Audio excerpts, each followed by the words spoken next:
When Dr. White discusses the Trinity, he does a conscientious job of trying to explain something that really cannot be explained.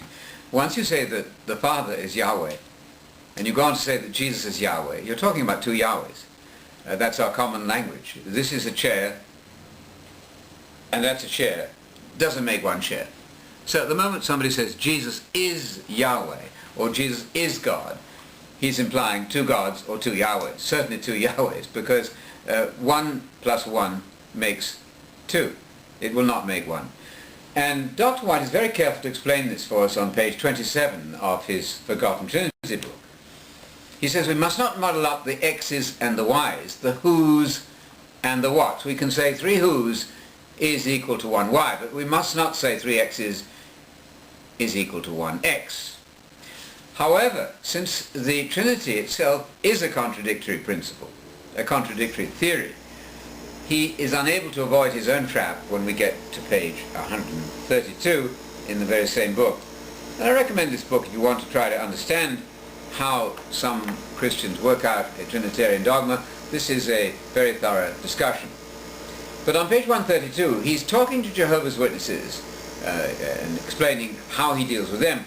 And he says this: I assume that you would agree with me, he says to a Jehovah's Witness. There's only one true God, Yahweh.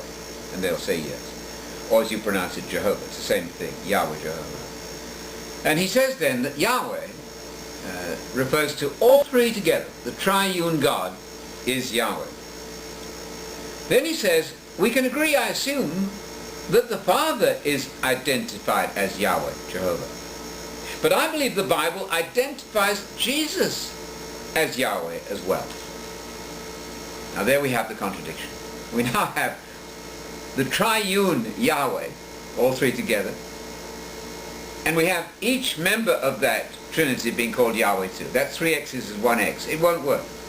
He's equivocating, to use the technical term. He's varying the meaning of Yahweh without telling us. And so he has 3 x's is 1 x.